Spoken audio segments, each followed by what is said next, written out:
What is up? Coach Emma here, and welcome back to the Fit Habit Life podcast, where we cut through the noise, talk real health and fitness, sustainable fat loss, and habits that actually work. And Laura is back.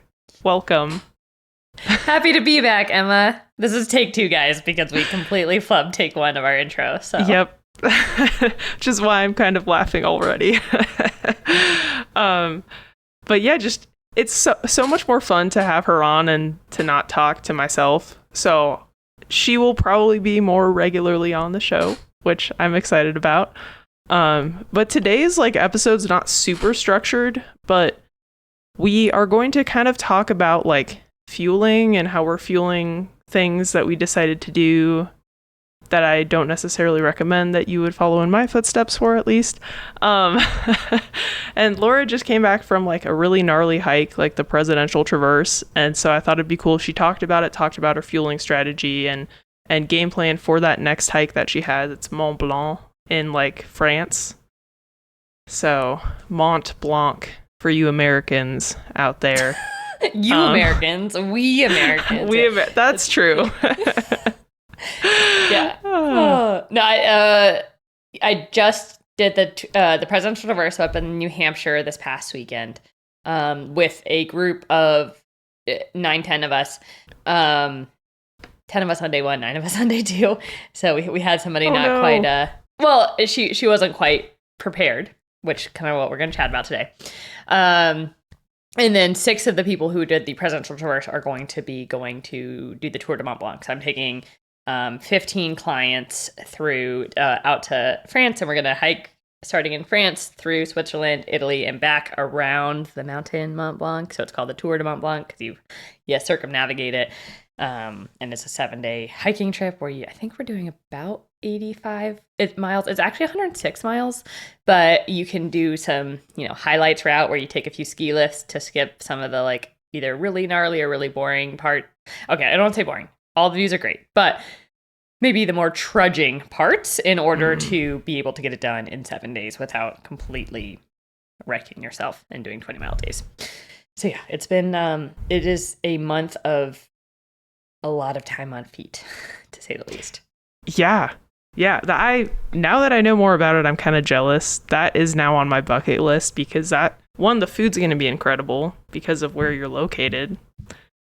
It's going to be beautiful too because of where you're located. And that sounds nice. Just kind of off-grid-ish for a week. Yeah. Oh, I'm really excited for everybody else on the trip to enjoy the food. And I mean, yeah.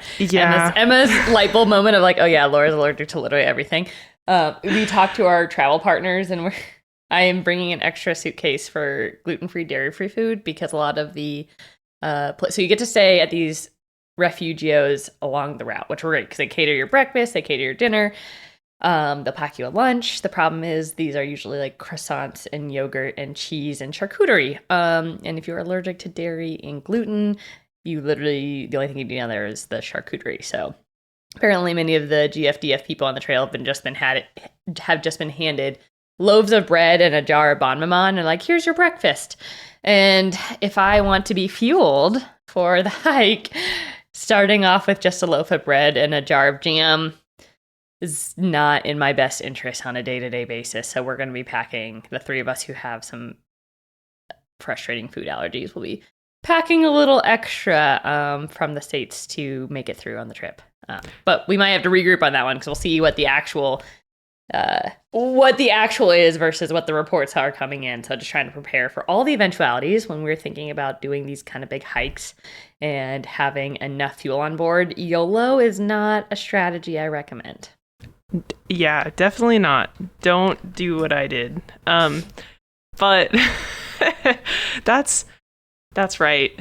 Yeah, that does make it more challenging with the gluten and the dairy issues. But that's cool. What are you planning on packing for that to make sure that you are fueled? So I think it would be helpful to compare and contrast what I just did this weekend to what's coming up. Good call. This weekend, the Presidential Traverse is in New Hampshire. So close. I was able to pre-plan everything actually before I even left. So the Presidential Traverse, for anybody who doesn't know, if you go and look this up on All Trails. You're like, oh, 22 miles, 9,000 feet of gain. That's hard, but like seems doable, right?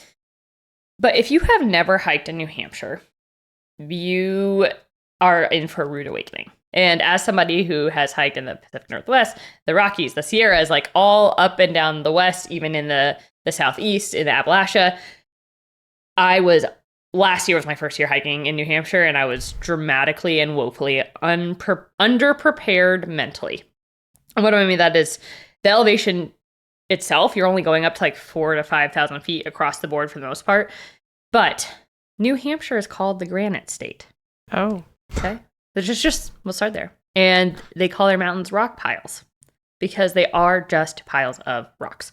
So usually if you've hiked in the Rockies or the Sierras, you do have rocks, but you're also like have some dirt trails. Like there's a lot of flat-footed time. New Hampshire is its own kind of grueling because you are thinking about where you are putting your feet every single step. You are stepping on a rock to a rock to a rock to a rock to a rock.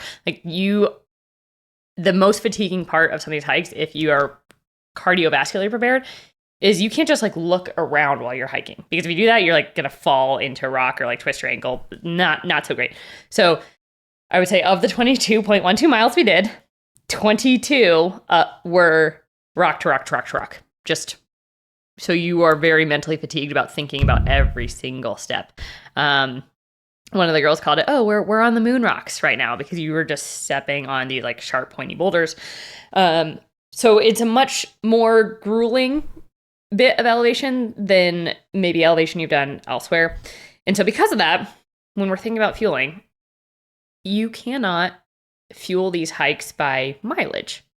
Some people like to think about, oh, I'm doing 22 miles. Maybe I should do like, X amount of carbs per mile. And you can't think about it that way. So our first day took us just over 10 hours to go 12 miles. So Wow. Almost a little 45 minutes a mile, which seems like, oh, you must be really moving really, really slow. We were moving relatively fast for the trail, but they're really, really hard miles because of that rock or traversing, or maybe you've got your hands here and your poles there and you're just trying to get up this mountain. So because of that, when I go to plan for that kind of trip, I chatted with the group because they had done various parts of it. And I was like, okay, what do you think about how many moving hours is this going to be? And they're like, 9, maybe 10. And my strong recommendation, especially for clients in this space, is you want to be packing for something this hard and challenging, 60 plus grams of carbs per hour. And I say plus, like minimum carbs per hour.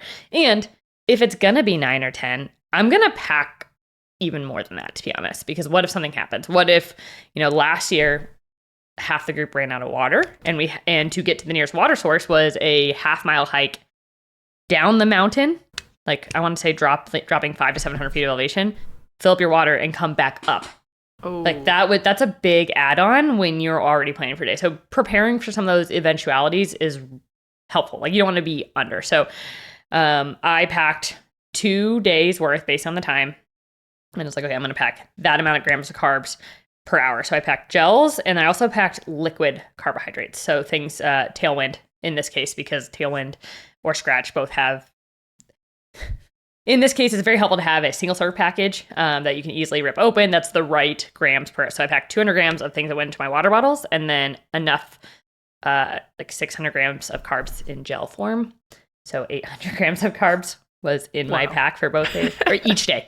And when you're planning that, you have to have that strategy in mind, because when you're going up and you're climbing, you're not interested. You don't want to be eating while you're going. And so part of it's like, okay, you look at your watch, you're like, oh, it's been 30 minutes, gel. It's been 30 minutes, gel. Oh, we're stopping for a water break. Chug. I gotta like get a few really good glugs of that carbohydrate electrolyte mix.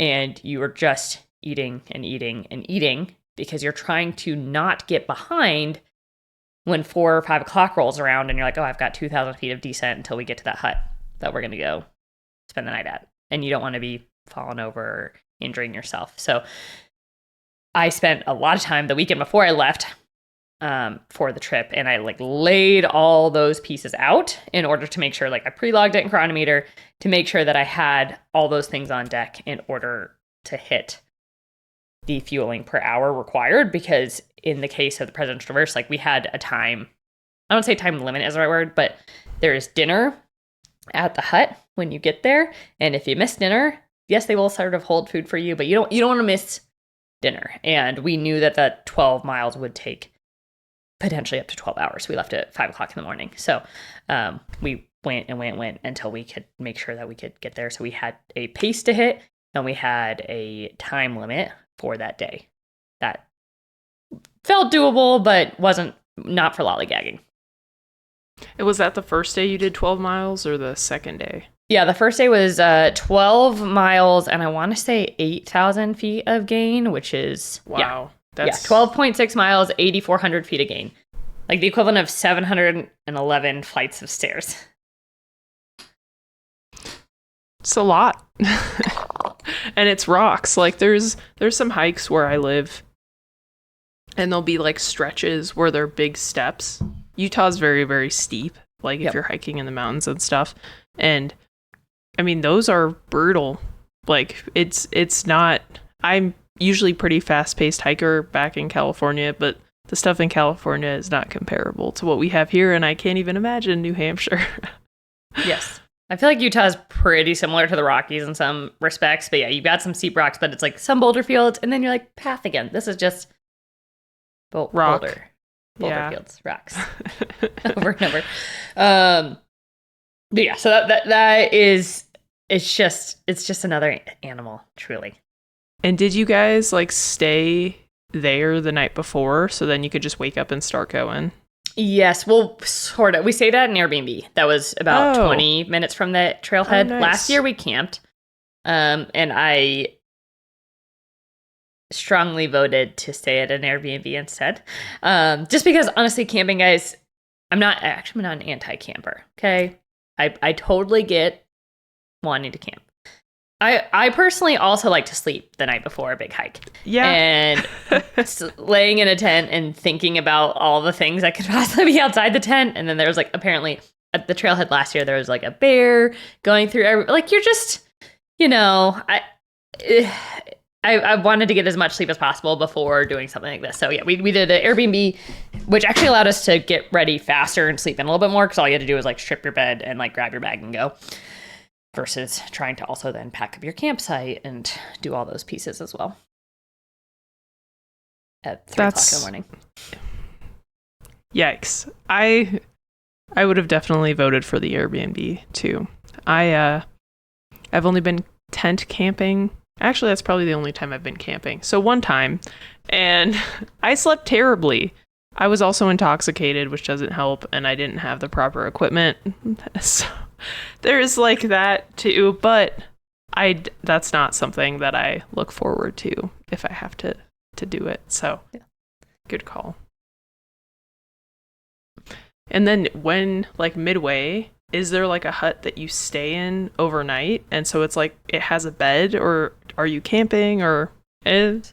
So it's the Appalachian Mountain Club. AMC has huts along the route. And the thing is that these trails are also on the AT, or Appalachian Trail. So if you are an AT through hiker, we saw a lot of those guys coming through as well. And so the huts are roughly, it just depends on where they are, but they're very rustic. So you've got 1, 2, 3, 4, 5 bunk rooms. And the bunk rooms are 3 bunks high, 12 to 16 people per bunk room. And you have to bring a sleeping bag liner or like a sheet. Basically, you have to bring your own sheet and pillow cover. And they provide a pillow and a wool blanket. So, yeah. Okay. So we're going to circle back to that. And then they also, there's running water for sinks, but their toilets are like composting toilets, and there's no showers. So you get there. Yeah, you get there, you usually can't take your boots inside the bunk room. This hut was a little bit different, and you drop your bags I packed this time, I learned a lot from last year. This time I packed a few disposable wipes to just kind of like wipe your body down because you've been sweating all day, especially if you're a salty sweater like myself. You're feeling a little gnarly and you're like, I have to put on pajamas and I am covered in just a layer of sweat and dirt and general debris from the day. But then, of course, you don't want to carry too much because you have to carry your backpack the entire way. So yeah, I had like single servings of like 2 like body wipes, wipe down, change clothes, just to get the damp schmoo off you. Yeah, all the things. And then they provide dinner and breakfast, which is very helpful because that's a lot of extra weight of food that you have to bring. And then you just leave the next day. So last year, though, when we went, I just was unprepared for it. It's been a long time since I stayed in a bunk room. Like summer camp in middle school was probably the last time I'd stayed in a bunk room prior to that. And I forgot, when we have, Emma and I have both, and we help our clients really dial in that sleep hygiene. You're like, you've built your environment. You know how to like get yourself to sleep. Well, go throw yourself in a bunk room with 15 other people, maybe on the top bunk where you have like 2 feet of space and you keep bonking your head. And you've got somebody snoring next to you. You got somebody talking in your sleep. Every time you wiggle, you hear the crinkle of the like, polyester or whatever, the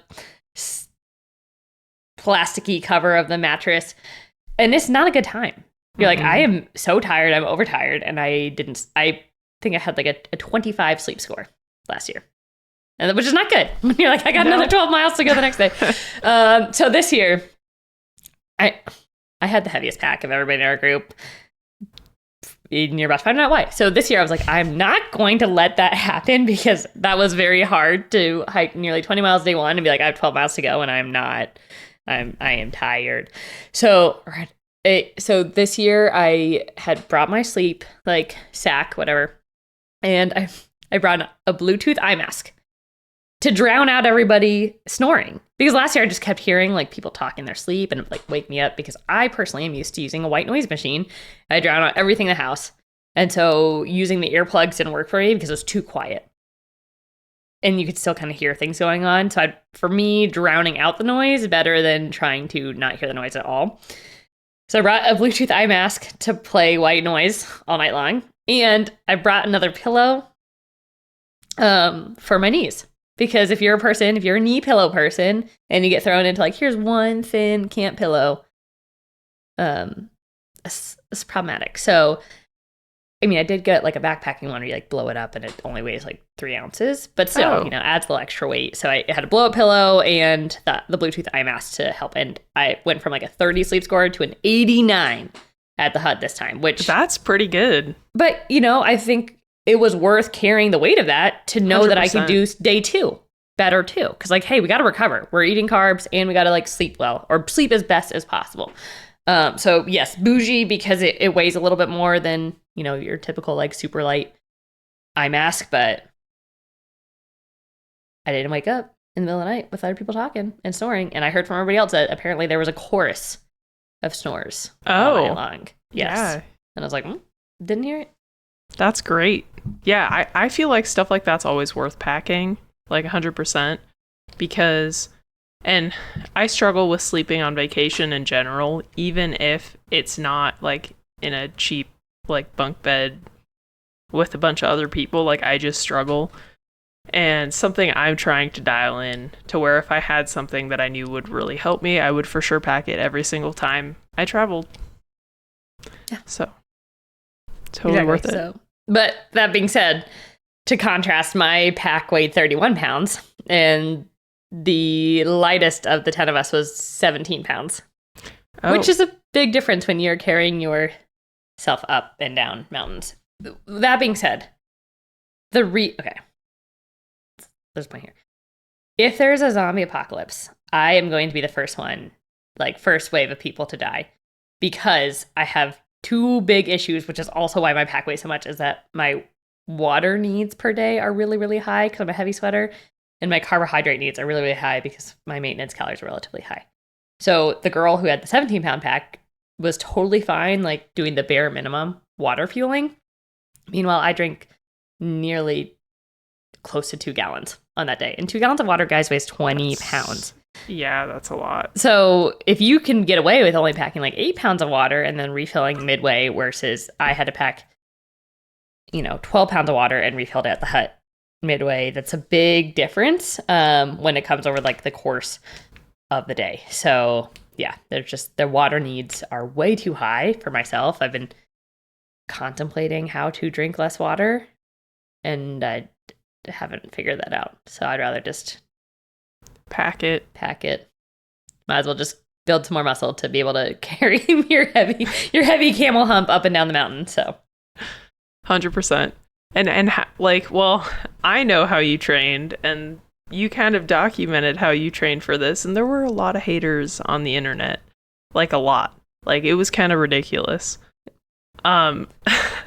So now I understand more why you trained the way that you did, because I saw some photos of the boulders and all of that stuff. But tell the audience, like, how were you training for this living in Texas? Yeah. So for anybody who's not been to Texas, even though I caveated on every single post, like, I live in Texas. Texas is flat. Well, the area around Dallas is flat. Flat, very flat. So when we put into the context of the hike that I'm training for, it has 8,000 feet of vertical gain in a day. I can't even find anywhere with more than 500 feet of vertical gain within a 3-hour radius. So even if I found somewhere with 500 feet of vertical gain, which there is one like about 2 hours north of me, I would have to go up and down a 2-mile stretch 16 times to get the same amount of vertical gain. Like, it's just not replicable. And when you are a flatlander and you are trying to train for these things, you just have to figure out how to make it work at home. So with the help of Laura Hall on my team, one of the coaches who works for me at DPN, she really specializes in writing these kind of trail training plans.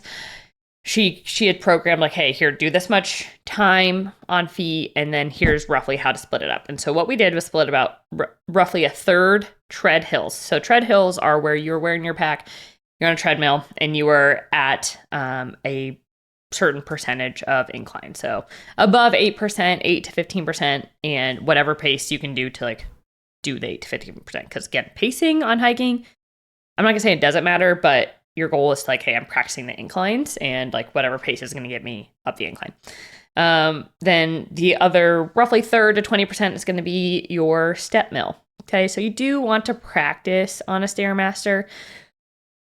That being said, Stairmasters are really better for cardio than they are for prepping you for hiking. And the reason why I say that is if you have never watched somebody on a Stairmaster and look at where their feet hit, they're actually not really taking steps up. You're staying at the same elevation, so you don't quite get that true step up like you would in the mountains. Yes, it's better than nothing. It's slightly different than the treadmill, but it's not your best prep and also those stairs are only like 8 inches apart.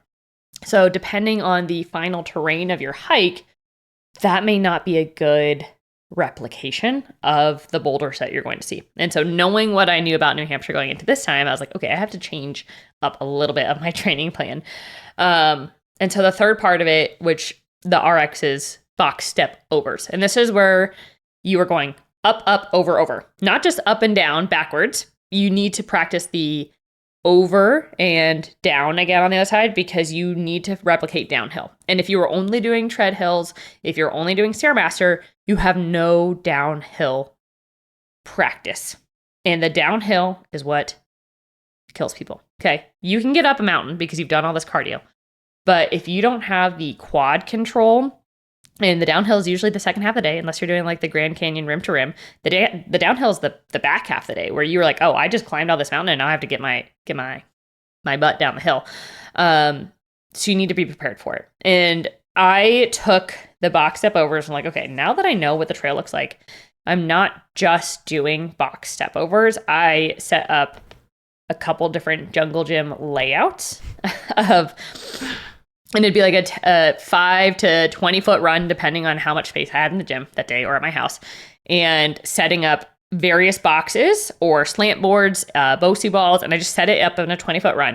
And it'd be like up a 30-inch box, down a 30-inch box, up a 24-inch box, down a 24-inch, step on a BOSU ball, onto a tire, anything to kind of replicate up, down, different heights, different surface areas. If I could, steal a squishy pad from somebody to replicate, hey, this is a wobbly rock, I did, because I knew that how much of that would be it would be similar as best as I could on the trail and practice for like those big downs, because of the Stairmaster wasn't going to do it. And just box step overs would be helpful. But given that I had the opportunity, and also at that point I was spending an hour doing this, like doing an hour box step overs is hard even for us very determined people. And so having something to I wouldn't want to do that. Yeah. So- I mean, I have done it. It's not very fun. No.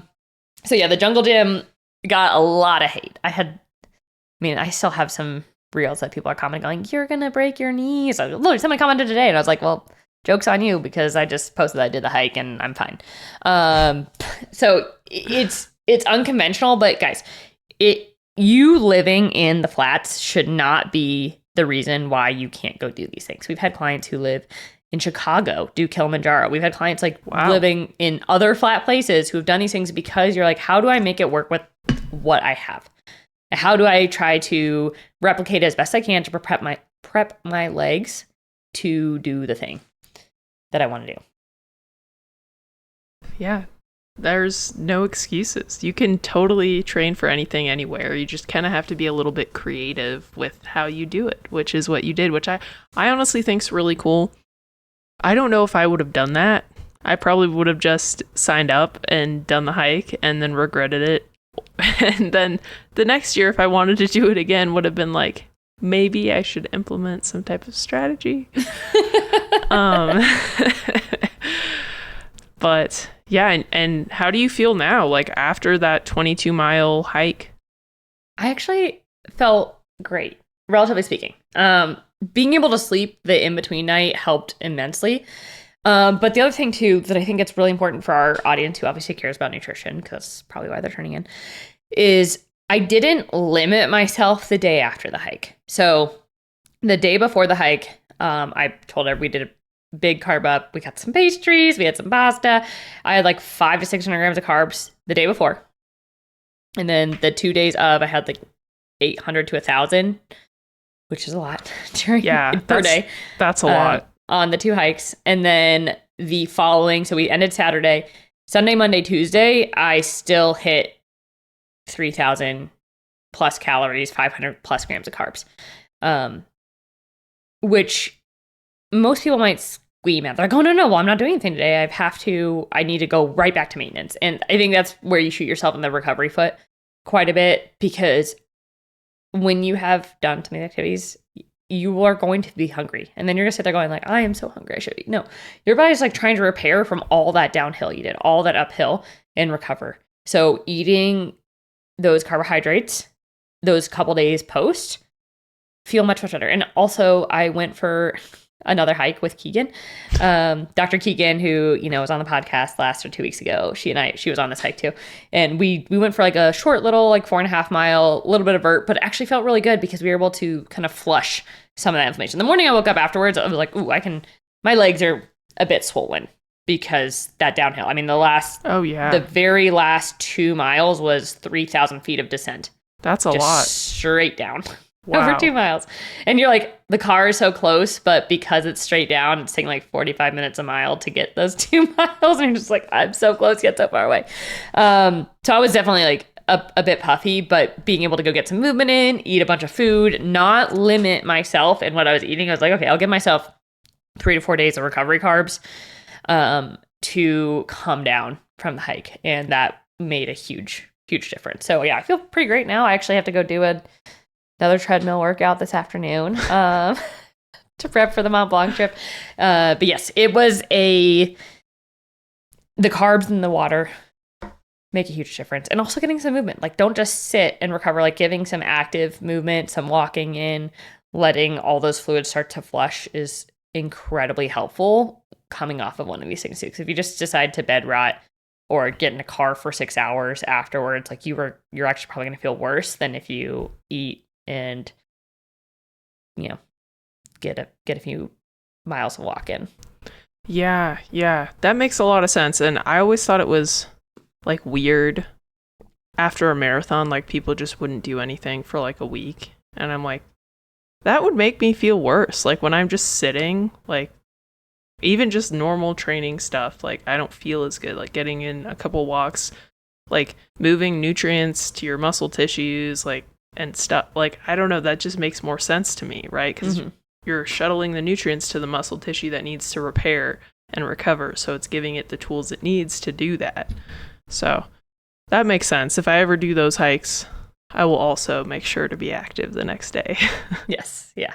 You'll want to too, because you'll be like, I'm hungry and I kind of want to just feel that fluid flushing. Because I mean, my knees were definitely puffy. I documented my scale weights, and it was like a 5-pound swing afterwards. Wow. Again. So I was up. I think I didn't weigh myself the 2 days before just because we were at an Airbnb and I didn't bring a scale on the hike, of course. But I started at 142. The day after the hike, I came back at like 147.8, and then it was like 144, and then back to 142 again. But that's just a bunch of fluid. So that's like 5 pounds of fluid moving, like inflammation, fluid clearing, and then we're kind of back to baseline this morning. That's awesome. And the person who couldn't continue it with you, like what happened? Yeah. So she was a friend of one of the gals in the group, and I think this was her first time going through she'd done one of the individual peaks, but I think the one thing I didn't say is, guys, the 22 miles was 10 peaks. So we climb one, five on day one, 5 on day 2, and you climb one, and then you go down and you climb 2, and then you go down and climb 3. And so she wasn't quite prepared, and then she was also one of the ones with the lightest pack. And when the night before, she didn't eat very much of dinner. And she's like, oh, I had a snack earlier, didn't eat enough dinner. And then this is why it's really important to, even if you're not hungry, eat. Even if you're not thirsty, drink water. And because you can get into a hole you can't come out. She was a huge trooper. I will give her massive credit. She was also hilarious. Like I really enjoyed having her on the hike. But she realized, like by the end of day 1, when she was starting to get nauseous because she was so underfueled, like if you get there because you haven't been eating and force feeding yourself and you're forcing yourself to drink through that, you are going to get into a hole you cannot dig out of. So the morning of day 2, she was like, you know what, guys, I'm going to go. We're in the middle of 2 peaks. She's like, I'm going to take the trail or the train down because I can't even eat breakfast right now. And I'm like, if you can't eat breakfast, like you got no business doing the last 10 miles of this day because it's going to be way too much with the next 5 peaks ahead of us, which is a hard decision to make, right? Like you sign up for a 2-day trek and you're like, I want to do the full 2 days. She made the really strong and best decision for her to be like, hey, like, I'm not sure I'm going to make this. And if she had gone on, there's not like a good way out. Like once you're there, you're like, okay, if I'm past peak 2, I have to finish this hike and I have to go down that 3,000 feet down. And that might have been an activity like that could put her in potential danger. So I think she made a really good decision for her to bail out. But you know, kind of one of those things, if you didn't come into this prepared and the rest of the group had been following my carbohydrate plan, had been following Laura's training plan, had been doing TPA, and she had kind of come in not under those like guidances of like, here's how much electrolytes you should be doing per hour, or here's how much carbs you should be doing per hour. It was kind of a night and day difference in terms of like how she was handling the mountain and the training or the execution.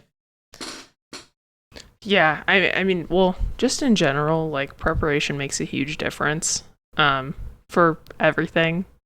And so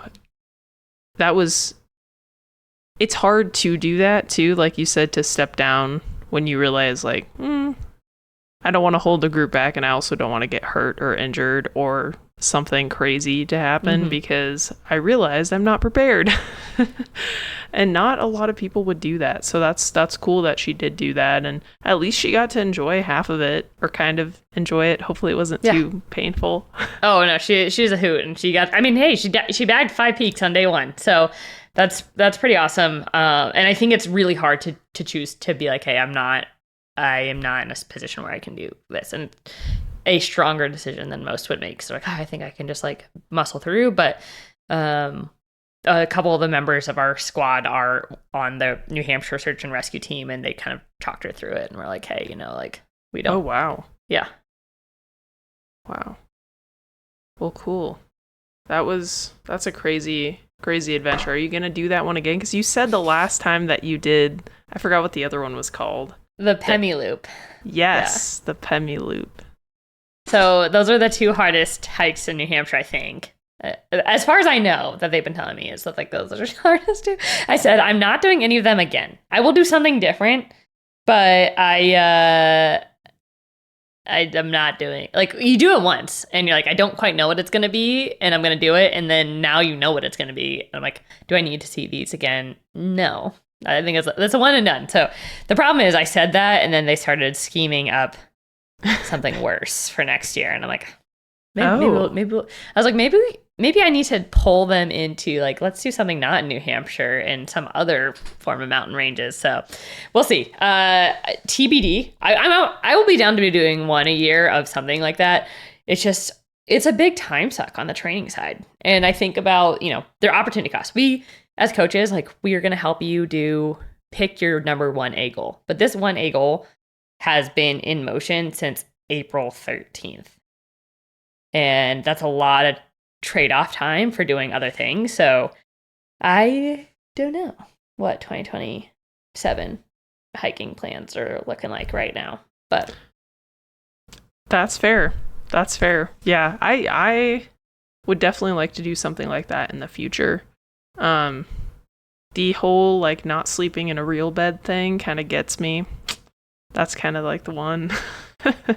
I did not grow up camping or anything. So that's actually what leads me to my thing that I signed up for that I didn't really know what it was when I signed up for it.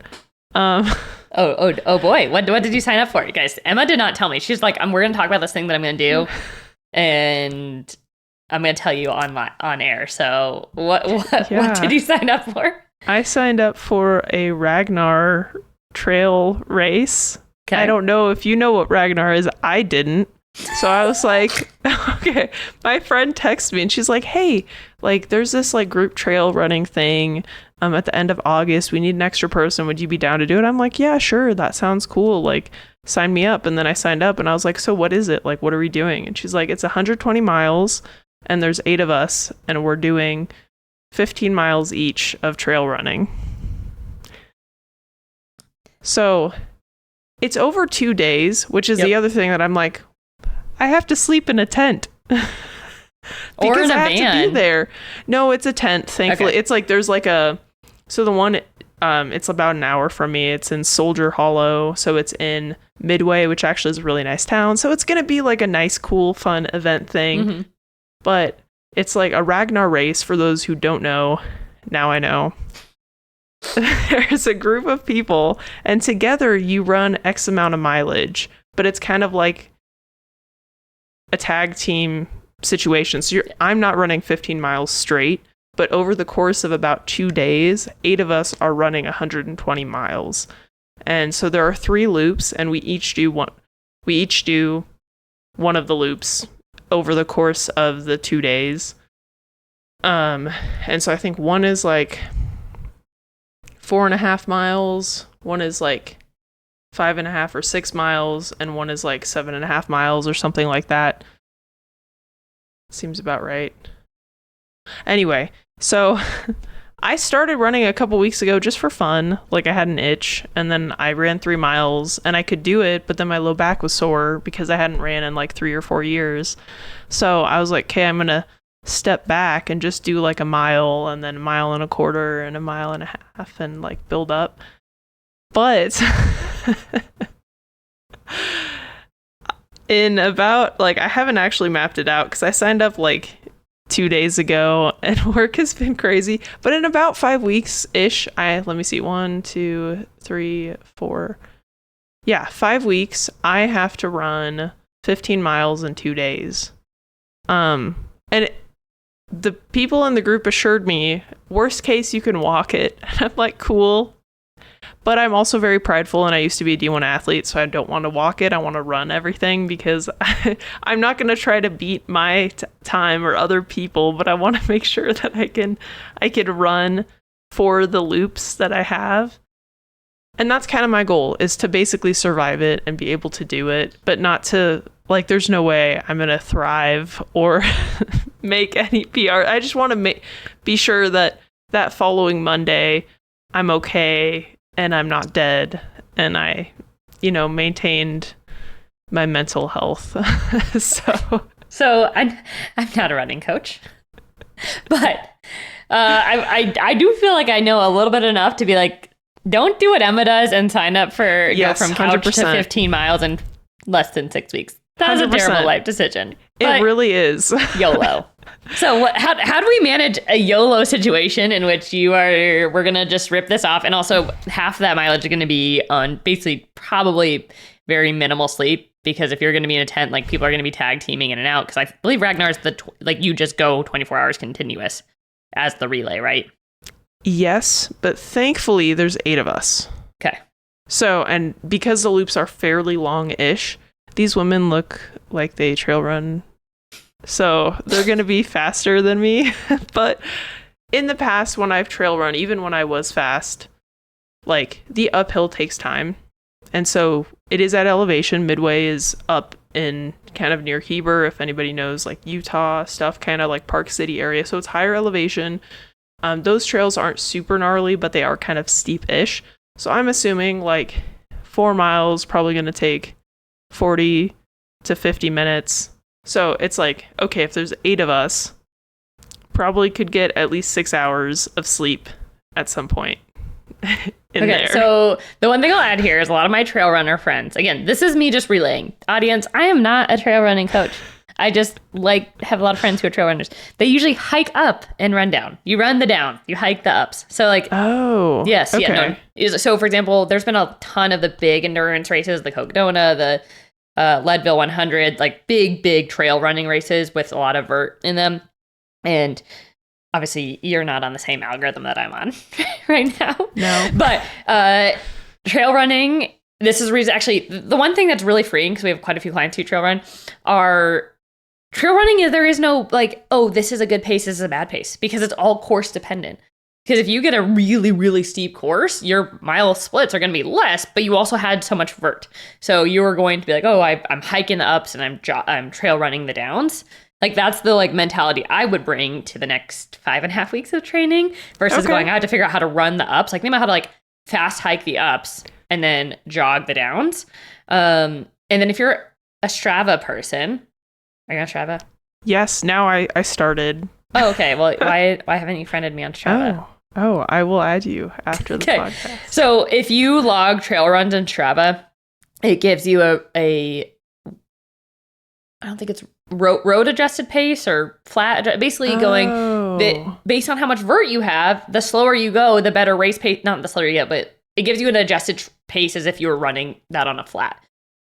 Because it understands, like, hey, if I'm doing all this vert up, that you can't be running that. I mean, you could be, like, but I would think of it more so, especially with 6 weeks to go, I would just focus on running the downs and hiking the ups. Okay, well, so part of because of the D1 athlete in me, when I used to run, I never did pacing. I would just go all out the whole time. And in California, I would run in trails all the time. So I did, like, trail running, like, air quotes, but I never trained for anything. I just did it because I really loved it. And so I would run, like, steep uphill. I never hiked. Like, if I hiked, I'm like, wow, you're failing. So that's what my mindset is. But no, now that I know that most trail runners, like, hike the uphill, I will take that into account. And that will actually probably make it easier because I've been hiking, like, steep stuff. Yeah. So I think I'll be just fine. But I will say I'm not couch to 15 mile for context too, because I do, like, hike and I do cardiovascular training. My joints and body is not used to running. Yes. Is kind of the couch to 15 sort of situation. So like, I know mentally now I could probably do it tomorrow if I had to, but I would really feel it. So I'm trying to prepare myself to feel it less Yes. ish and practice like fueling ish strategies to see like what sits well with my stomach. Because the first time that I ran, I was getting GI like acid reflux a little bit because my body's like, what are you doing? This is too much. We're not ready for this. At least that's how I think my stomach is speaking to me. But like running a mile, like I ran a mile yesterday just to see like how it felt, and I felt fine. I didn't have any GI issues. Today I ran 2 miles and I'm okay. Also, I'm not going to run back to back. I was just trying to feel it out a little bit and see, because I'll have to run back to back within like a 12-hour sort of thing ish, probably. I don't know. Anyway, so But also think about your like quick hiking pace up versus your running pace up. Like how much more effort are you going to put into being like 1 minute per mile faster trying to run up? Whereas if you can conserve energy, fast hiking up and then running down too. Yeah. That's smart. Yeah. I need to order trail running shoes. Yes. So I'm going to do that today. But yeah, my and this is my game plan. Slowly build up mileage like running. I will hike once a week so that I'll practice the uphills. I'll probably wear the trail running shoes so that I'm used to them and comfortable with them. And thank you for this because this helped realign my strategy. And I'll probably goal is to run like 2 to 3 times a week. But this week just twice. I don't count yesterday. I just wanted to kind of feel it out. So probably another day this week. I am hiking on Saturday. And just making sure I'm fueled. Like, I'm not doing this for fat loss. I'm not doing this to lose weight. I'm just trying to not break my body in 5 weeks. So that's kind of my... So, yeah, that's, I guess, my strategy. And slowly building up mileage, too, to get my body used to it, but not doing it too quickly to where I get injured or I can't recover and I can't train. Because really right now, my priority is to get strong. Which is kind of felt like, why did I sign up for this thing? But I missed out on a lot of stuff with life because I would say no to things a lot because, oh, it doesn't align with my goals or whatever. It's like, I don't know. When am I going to get the opportunity to do this again? And it seems kind of fun. Like, there's a whole campsite. Everybody's going to be hanging out and at the same place because it's not like normal Ragnar kind of races. You're like driving. Mm-hmm. And following, it's like point A to point B, whereas this one was like loops. So everybody's going to kind of be hanging out the whole time. So yeah, I actually think that sounds way better because all my friends and like clients who've done it are in like the van and they're trying to like sleep in the van while the van's like following whoever's running in front of it. So yeah, that sounds a lot better. And it's only 6 weeks. Like I think, I agree. I would say this is, the problem is you say yes to one thing and then you say yes to doing, going to Croatia with me next year and hiking. So, I would love to do that. If like I become rich in the next like couple months, I'm there. Okay. Yeah, we hike and stay in a hotel. That was my compromise after like planning the Tour de Mont Blanc. I was like, we gotta have a bed for 2027. But okay, so we've got Ragnar. You're gonna be doing some trail runs in the weekdays. We're gonna be hiking on the weekend. What are you practicing like fueling wise? Like how are you going to be training your gut to like start being able to eat the things? I've already been working on fueling the hiking and just playing around with different carb sources and stuff and different fueling strategies. So kind of leveraging those and trying those. But because like on what I've in the past, what I've done, what has sat well with me when I was doing like long runs, like couple years ago and stuff, were those like honey stinger gels. Mm-hmm. They just sat well with my stomach. So that's what I'm thinking, like during the running part of it, I would have 1 or 2 of them with me depending on the amount of carbs and duration of what I'm estimating it'll take me. And I'm going to probably go on Strava and look at the loops and see how long they take people on average, not the fast people. So I have that kind of as like a game plan. And then where we'll be, like my husband's gonna hang out with me. He was like, why the hell did you sign up for this thing? And I was like, well, I didn't know what it was. He's like, you're going to get hurt. I'm like, no, I'll be fine. But he's going to be staying with me, so I can send him to the store. Worst case, if I need more fuel sources or run out of something or whatever, because we're not like staying in the middle of nowhere. So we have that ability. There's a grocery store not too far away. And then, yeah, I'm gonna, once I find out more, like, I think we will be staying in a tent, which I'm not like super jazzed about. But you can rent a tent with the stuff. So I'm like, that's better because I don't have any of that stuff. And so that's kind of like sleeping strategy. Emma's going to be asking me for my Bluetooth eye mask. I know it. I'm going to get a text about that. Yeah. Yes. Send that to me for sure. I will have a lot of caffeine, probably, just in case. I really like Ghost and coffee, so have those on hand. And yeah, I don't know. I'll probably have like a nice... There's like a couple good restaurants nearby that I like, so we'll probably go to them at the end of the race that Saturday. It's like a Friday, Saturday sort of thing. I don't know if it starts like Friday night. I need more details too to better strategize and plan, which is probably... I have 5.5 weeks or whatever. But yeah, that's kind of, I guess, game plan is it's kind of loose. And just play around. Because right now, like 2 miles, I don't need to fuel, like, for 2 miles. Like, that's like 15, 20 minutes. Like, it's not a huge deal. I did that this morning. And I'm just running in my neighborhood right now. I have some trails behind me, like behind my house, so I can go up there and start trail running. But, yeah, so basically adding mileage, then adding incline. And if the weather's not good or it's too hot, I'll run on a treadmill to get some incline. And then playing around with carbs for those hikes and seeing what sits well with my stomach so that when the event comes, I'm not like having GI issues and stuff. So like 2 things I think about here. One is hydration.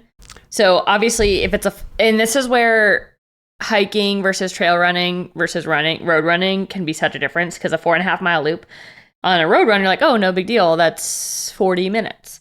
Hiking, it could be 2.5 hours. It could be, depending on the vert, okay? Mm-hmm. So, and then trail running, maybe that's an hour and a half, or maybe it's an hour, just depending on like how much up you have, how much down, or how technical your footing is. So if it's a nice packed dirt trail, even if it's a lot of up and down, you might go through it much quicker. If there's a lot of rocks, if you just decide to do it in New Hampshire, would probably never, ever sign up for anything you have to run in New Hampshire after my 4 days of hiking out there. But those kinds of things, that's where when we start thinking about fueling, letting go of fueling by, oh, it's 4 miles, I only need to do this much, versus, oh, it could be 2 hours, I need to pack 2 hours worth. That way I can fuel every like 20 to 30 minutes.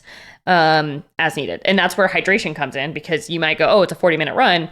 I'll probably be fine. I'll just like chug some water when I go and I'll have some at the finish line. But if it's something that could be an hour and a half, you're going to be wanting some hydration replacement, whether that's like a hand bottle or whether you decide to go like all out and do a vest or a belt, or how do you want to like store the things, because if it's you're packing 1 to 2 gels versus 4 gels versus like a water bottle, what does that look like too?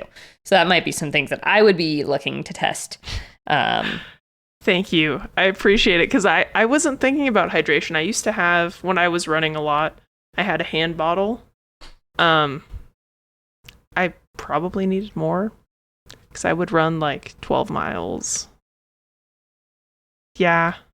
I also didn't fuel or anything. So anyway, yes, I will purchase those. Add that to my Amazon cart. Yeah, that's a good call. Because, I mean, I'm assuming the 4.5 mile loop or whatever is probably going to take over an hour, like for sure. Thank you. You're welcome. But it's hard because especially coming from like a road environment or road thought process, going to, I can't convert my mile times to trail times. Like it just they're apples and zucchinis.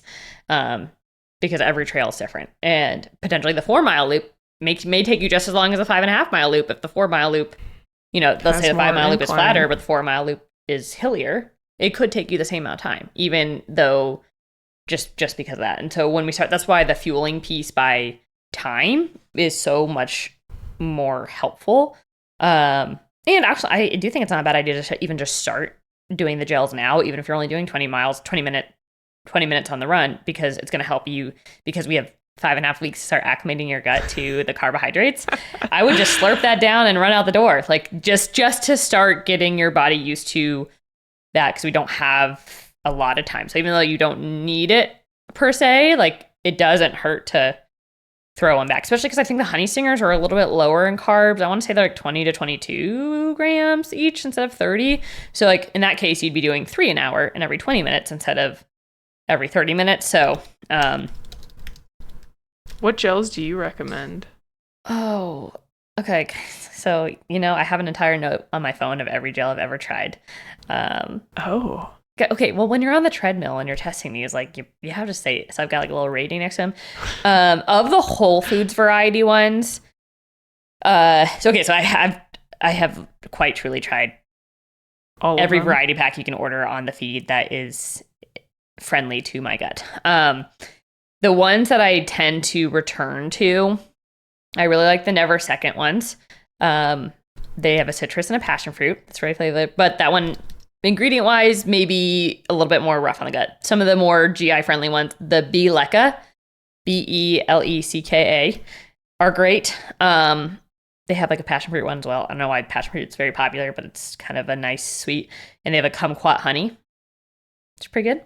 Untapped is like a maple syrup squeeze pack, which is pretty good too. The only downside of that one is it's really sticky, because if you don't like perfectly like get all that maple syrup in your mouth, that like just you get maple syrup fingers, which that gave it a negative star on my rating for that reason. That's fair. I like the Precision Fuel if you can handle maltodextrin. If you cannot handle maltodextrin, don't do Precision Fuel. And then the BPN gels. Those are like probably the 4 that I order the most. The BPM gels have a mixed berry and an applesauce, and it basically tastes just like condensed cinnamon apple sauce. Like that nice like goo you scrape off the bottom of an apple crumble. Like that's like the really, really boiled down, delicious goo at the bottom of the pan when you do like an apple pie. That's what it tastes like. So those 4 the ones that I order the most, and I like to just honestly I just put them in rotation for flavor profiles, because sometimes you just get like, you get bored of it. Yeah, and you're like, I have to do this, and I don't want to have that flavor in my mouth again. So I'm gonna try something different. That's fair. Yeah, because I mean, if you're eating like 100 grams or 1,000 grams of carbs in a day, like I could not have the same thing. Yeah. For that's because I mean, most probably have 20 to 30 grams of carbs per pack, right? Yes. Yeah, most are 20 and 30. I have a couple of 50 gram ones. Oh. Which that's Styrker, STRK, I don't know. If you looked up, there's only one 50 gram STYRKR. Those were great for first thing in the morning when you're a little more depleted and you're about to do something uphill that's just a lot. So I did those earlier in the morning. And they taste like condensed Gatorade, like yellow Gatorade.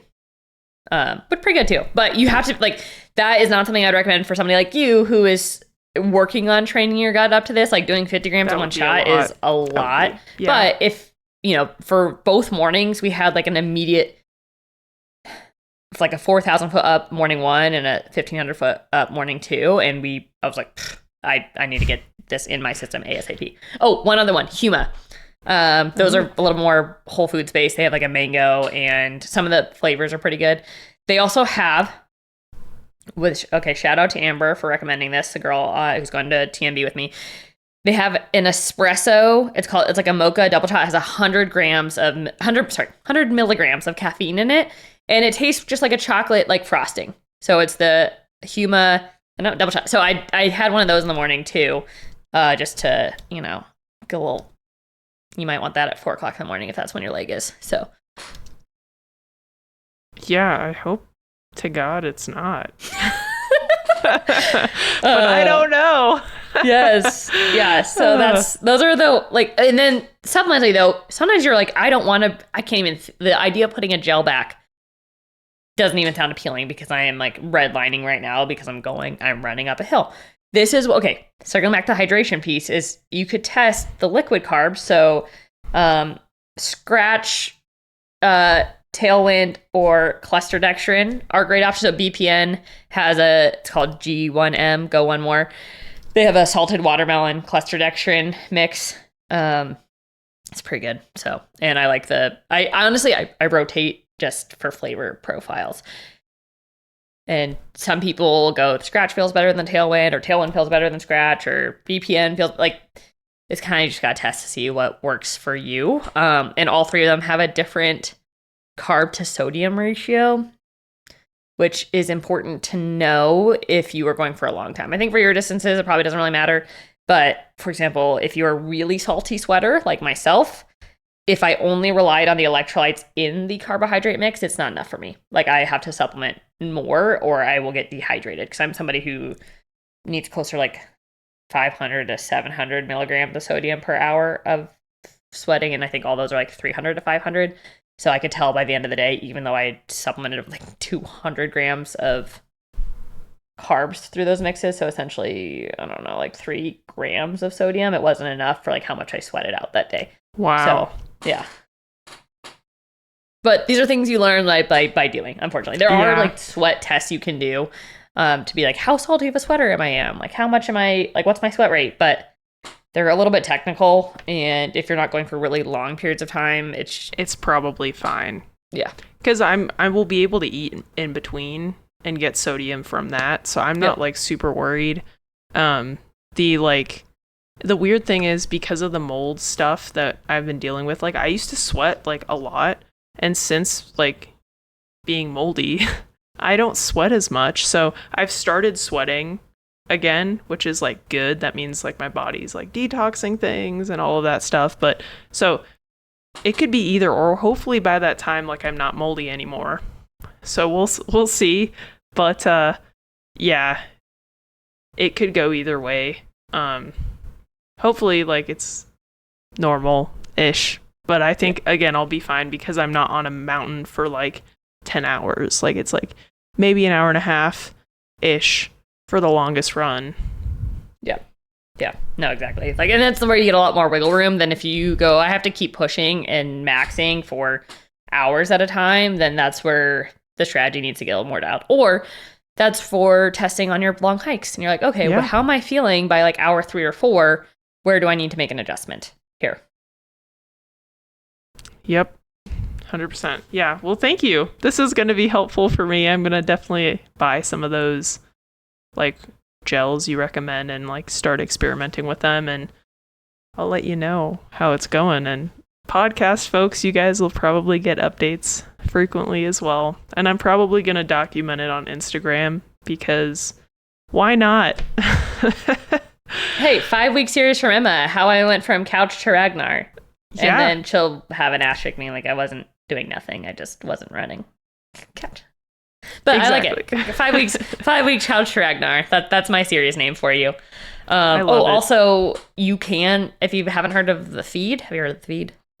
No. Okay, so The Feed is, you can order a bunch of single serves of all the gels and variety packs, so you can test them. Highly recommend that, so you don't have to go buy like 12 at a time and you find the one you hate. So you can, I would do that too. Thank you. Yeah, single serve. That way you can test top gels of 2026. I can test all of the. Ooh. Yes. And then there's like, they have like a Whole Foods pack, which is probably what I would order for you, which has some of the most of the ones that I listed, like the cool. The Leica, just ones that are a little bit, probably a little more GI friendly. Will do. So listeners, if you're doing endurance stuff too, and you're like, hey, I'm kind of interested in experimenting with this, I will post like some of these in the show notes so that you guys can check them out too. And we can experiment together. Cool. Well, I'm excited to have you back on to talk about how Mont Blanc went. And then we were talking about other stuff before, so she's definitely going to come back. Probably not before because it's 3 weeks away. I mean, you can, like, we can yeah, I think something. I leave 2 weeks from today. I'll be on an airplane to Paris. France? So yeah. No, we'll come back and discuss how that went, because guys, I'll give you a teaser here. I planned all my carbs for New Hampshire. I will not be planning all my carbs for Mont Blanc. Honestly, packing that much, and also airline luggage requirements, et cetera, I like physically can't bring the weight of product that I'm going to bring. I'm just going to bring the carbohydrate powder. So I'm going to bring the Tailwind that I was telling Emma to buy, and we will circle back to see how it goes trying to fuel on the fly without tracking in Mont Blanc. And this could go really well, or it could... I actually think for the people coming with me who are going to be able to get baguettes and crepes on the way, they're going to be great. They're going to be living their best life. Me and my... gluten issues. My gluten-free loaf of bread that I'm going to be getting in my jar of jam are going to be probably very... I probably never want to have like toast and jam again after that week, but we will see. So we'll report back in late August sometime. Yeah, that sounds like a plan. Well, I hope it goes well, and I'm excited to see how that goes. I feel like because you've been doing this for so long, you can kind of intuitively do it. Obviously, it's not going to be quite the same as being able to prepare, plan, pre-track, and all that stuff, but you'll probably be just fine. Yeah. As long as you don't stop eating. I think that's it. Like, truly, guys, if I was going to leave you with one thing here, it's when you are in the middle of these activities, your gut is going to be your limiting factor. Like, do not let your fuel... I would recommend you just eat as much of easy to digest carbs as possible that you can while having non-gut issues. And I say that as a very, very broad strokes. I know a lot of people go like, well, XYZ, caveat. But who I'm speaking to are the women who are afraid, going, I ate 65 grams of carbs, like I'm going to gain fat from this run. That's who I'm talking to. Okay. You probably will just continue to power. If you are redlining, if you're pushing through, you are going to use it, and you are going to need it to recover. So don't be going, oh, this is a little bit like less intense than Laura said. I'm going to do like 50 or 40. Like, okay.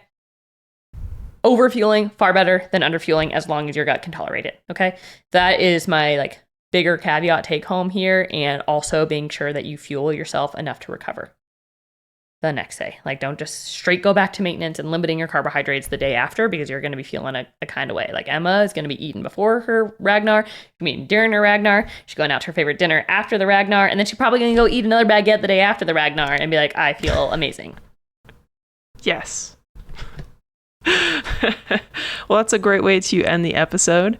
And if you guys have enjoyed this episode, if it's been super helpful for you and you're like, okay, cool, I want to start implementing these things, like, please reach out to either of us. We can help you guys implement a strategy. If you're like, hey, this thing, like, I kind of want to try it, but I'm not really sure, just feel free to reach out, and please share the episode too.